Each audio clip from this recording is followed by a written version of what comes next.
بل احیاء عند ربهم يرزقون وقال النبي صلی اللہ علیہ وسلم اعلموا ان الجنة تحت ظلال السيوف او كما قال علیہ السلام۔ سامعین محترم، رب کا فرمان ہے یا ایھا النبی حرض المؤمنین علی القتال، اے نبی آپ مومنوں کو جہاد کے لیے تیار کیجئے۔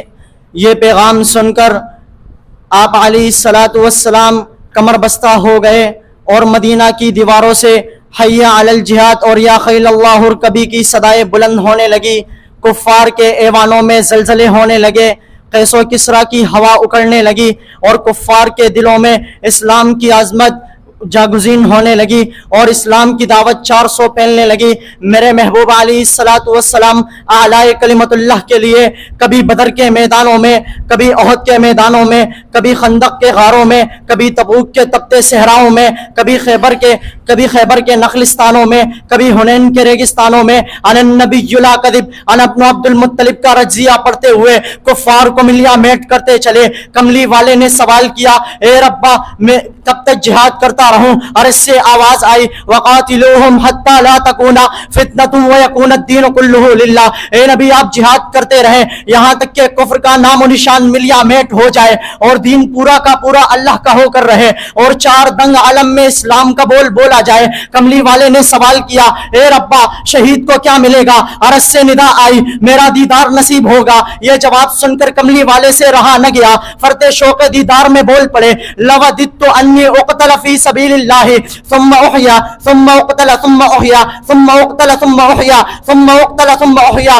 نبی کے جانثاروں نے نبی کے جذبہ جہاد کو دیکھا، رہا نہ گیا، بول پڑے نحن الذین بایعوا محمدا علی الجہاد۔ جہاد کو دیکھنا ہے تو ابو ایوب انصاری کو دیکھیے، 90 سال کی عمر ہے، جہاد کے لیے نکل پڑے۔ بچوں نے عرض کیا، اے ابا جان آپ آرام فرمائیے، آپ نے بہت جہاد کر لیا، اب ہم آپ کے بدلے جہاد کریں گے۔ میرے ابو ایوب انصاری سے رہا نہ گیا، بول پڑے میرے بیٹو مجھے جہاد سے نہ روکو، اگر میری موت بھی ہو جاتی ہے تو میری لاش کو اللہ کے راستے میں چلانا۔ سامعین محترم، کیا جہاد کی فضیلت سے کعبۃ اللہ میں 360 بت نہیں توڑے گئے؟ کیا جہاد کرنے کی برکت سے عمر بن خطاب نے 22 لاکھ مربع میل پر اسلام کا پرچم نہیں لہرایا؟ کیا جہاد کرنے کی برکت سے ابو بکر صدیق نہیں بنے؟ کیا جہاد کرنے کی برکت سے علی اسد اللہ نہیں بنے؟ کیا جہاد کرنے کی برکت سے خالد سیف اللہ نہیں بنے؟ کیا قرآن جہاد کا اعلان نہیں کرتا؟ کیا احادیث رسول جہاد کا اعلان نہیں کرتی؟ میں نے قرآن سے پوچھا، اے قرآن ذرا جہاد کے بارے میں بتا۔ قرآن جا بجا اعلان کرتا ہے، کہیں فرمایا وقاتلوہم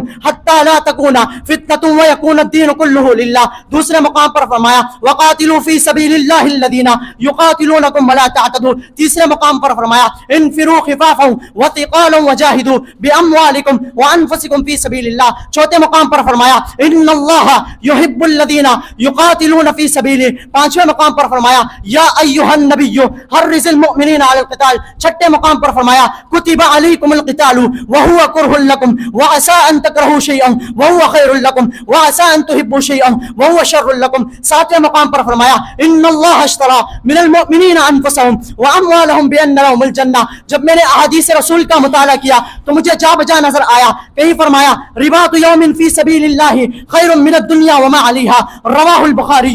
دوسرے مقام پر فرمایا افضل العمل ایمان باللہ ورسولہ ثم الجہاد فی سبیل اللہ، تیسرے مقام پر فرمایا ورأس الامر الاسلام وعمودہ الصلاۃ وذروۃ سنامہ الجہاد۔ اسی طرح جب میں نے قرآن سے پوچھا، اے قرآن ذرا جہاد کرنے والے مجاہد کی شان تو بتا، اے قرآن ذرا مجاہد کا مقام تو بتا۔ قرآن جا بجا اعلان کرتا ہے، کہیں فرمایا فضل اللہ المجاہدین باموالہم وانفسہم علی القاعدین درجہ وکلا وعد اللہ الحسنى وفضل اللہ المجاہدین علی القاعدین اجرا عظیما درجات منہ ومغفرۃ ورحمہ وکان اللہ غفورا رحیما۔ دوسرے مقام پر فرمایا یبشرہم ربہم برحمۃ منہ ورضوان وجنات۔ جہاد کرنے والے مجاہد کی شان تو یہ ہے اسے رب کا دیدار حاصل ہوگا، اسے جنت میں اعلیٰ مقام عطا ہوگا، اس کا خون زمین میں گرنے سے پہلے اس کے گناہ معاف کر دیے جائیں گے۔ میں نے احادیث رسول کا مطالعہ کیا، میں نے کہا اے نبی آپ مجھے جہاد کے بارے میں بتائیں، کہیں فرمایا من قاتل لتکون کلمۃ اللہ ہی العلیٰ، رواہ البخاری۔ دوسرے مقام پر فرمایا للشہید عند اللہ ست خصال، رواہ ابو داؤد۔ آخر میں ایک شعر کہنا چاہوں گا، یہ بات آیا ہے دنیا پر ہم پول بھی ہے تلوار بھی ہے، یہ بات آیا ہے دنیا پر ہم پھول بھی ہے تلوار بھی ہے، یا بس میں جہاں مہکائیں گے یا خون میں نہا کر دم لیں گے۔ وآخر الدعوان